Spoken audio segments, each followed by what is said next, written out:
ఇటీవల ఆత్మహత్యకు పాల్పడిన విద్యార్థిని రుషితేశ్వరి డైరీని ఎన్టీవీ సంపాదించింది. ర్యాగింగ్, ఈవ్ టీజింగ్ వంటి పలు అంశాలని ఆమె డైరీలో ప్రస్తావించింది. దీనిపై పూర్తి వివరాలు మా ప్రతినిధి రమేష్ వైట్లా అందిస్తారు. రమేష్, రుషితేశ్వరి డైరీలో ఉన్న వివరాలు ఏంటి? ఈ వివరాలతో అయిన కేసు ఇంకా మరింత ముందుకు అడుగు పరిగే అవకాశం ఉందంటారు? కళ్యాణ్, రుషితేశ్వర్ సంబంధించిన రెండో డైరీ ఏదైతే పోలీసులకి రుషితేశ్వర్ తండ్రి రెండో డైరీని, ఇంట్లో దొరికిన రెండో డైరీని పోలీసులకు అప్పగించడం జరిగింది. ఈ డైరీలో రుషితేశ్వరి ఏదైతే చాలా విషయాన్ని దీంట్లో రాయడం జరిగింది. అయితే కాలేజీలో చేరినప్పటి నుంచి, యూనివర్సిటీలో తాను చేరినప్పటి నుంచి చనిపోయే వరకు ప్రతి అంశాన్ని కూడా దాదాపు 25 పేజీలు ఈ డైరీలో మొత్తం కూడా ఉండడం జరిగింది.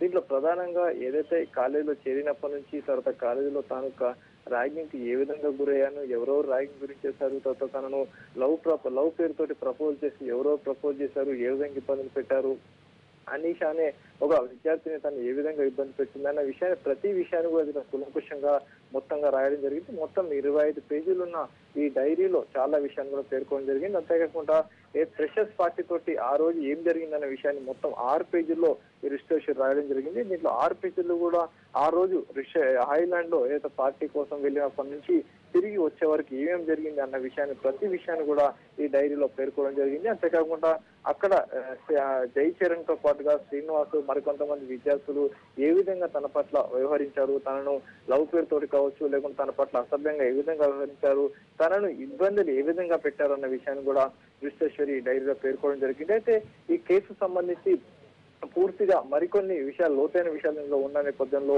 పోలీసులు దీనిపైన కూడా పూర్తిగా ఇంకా విచారణ చేస్తున్నారు. అయితే దీంట్లో ఏదైతే కాలేజ్ ఫ్రెషర్స్ డే, హాయిలాండ్ లో జరిగిన ఫ్రెషర్స్ డే పార్టీ రోజునే తాను చనిపోవాలంత కోపం తనకు వచ్చిందని, అంతేకాకుండా తన పట్ల విద్యార్థులు అయితే సీనియర్స్ వ్యవహరిస్తున్న తీరు బట్టి చూస్తే తనకు అక్కడే చనిపోవాలని, తనని వాళ్ళని కొట్టాలనిపించిందని చెప్పి ఈ డైరీలో పేర్కోవడం జరిగింది. అంతేకాకుండా ఈ డైరీకి సంబంధించి కొన్ని విషయాలు, ఏదైతే ఎవరైతే హరాస్మెంట్ చేశారో, ఎవరైతే సీనియర్ విద్యార్థులు కావచ్చు, 8 మంది విద్యార్థులు, తోటి విద్యార్థులు ఎవరైతే ఉన్నారో, అంటే ఈమె హాస్టల్ గదిలో ఉన్న ఎదురుగా ఉన్న 8 మంది విద్యార్థులు ఎవరైతే ఉన్నారో వాళ్ళు ఈ విధంగా ఇబ్బంది పెట్టారు అన్న విషయాన్ని కూడా దీంట్లో పూర్తిగా పేర్కోవడం జరిగింది. అంతేకాకుండా ప్రధానంగా చూసినట్లయితే అనీషా అనే ఒక విద్యార్థిని పూర్తిగా ఈమెని ఇబ్బంది పెట్టిందని చెప్పి దీంట్లో పేర్కొన్నారు. ఎందుకంటే అనీషా కాలేజీలో చేరినప్పటి నుంచి అనీషా తనతో క్లోజ్ గా ఉందని, తర్వాత శ్రీనివాస్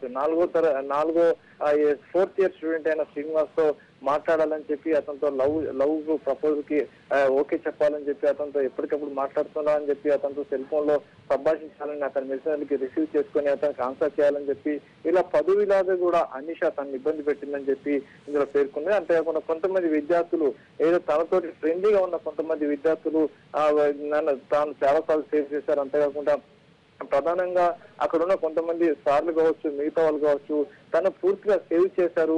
కొన్ని సమయాల్లో తాను ఇబ్బంది పడుతున్న ఆ విద్యార్థులు ఎవరైనా ఇబ్బంది పెడుతున్నా, కొంతమంది విద్యార్థులు తన పట్ల అసభ్యంగా ప్రవర్తిస్తున్న సమయంలో కూడా తాను పూర్తిగా రక్షించాలని చెప్పి రుషితేశ్వరి డైరీలో పేర్కొని జరిగింది. మొత్తం 25 పేజీలు ఉన్న డైరీలో పలు కీలకమైన అంశాలు ఇప్పుడు చిక్కినట్లయింది. ఈ డైరీ సంబంధించి ప్రస్తుతానికి పోలీసులు పూర్తిగా క్షుణ్ణంగా అనాలిసిస్ చేసుకున్నారు. దీంట్లో ఎవరైతే ఉన్నారో, ఎవరైతే రుషితేశ్వరి పేర్లు పేర్కొనడం జరిగిందో వాళ్ళందరూ కూడా తిరిగి విచారించే అవకాశం ఉంది. అంతేకాకుండా వాళ్ళని ఎవరైతే ఆదిత్యాన్ని కావచ్చు, లేకుంటే మరొక విద్యార్థి సాయి చరణ్ కావచ్చు, శ్రీనివాసు, వీళ్ళు ఎప్పుడైతే ఇప్పటికి శ్రీనివాసు, సాయి చరణ్, అనీషా, ఈ ముగ్గురు కూడా ఇప్పటికే పోలీసులు అరెస్ట్ చేశారు. అయితే దీనికి సంబంధించి కొన్ని విషయాలు కూడా ఈ డైరీలో ఉన్న నేపథ్యంలో వాళ్ళని కూడా పోలీసులు విచారించే అవకాశం ఉంది. Thank you Ramesh.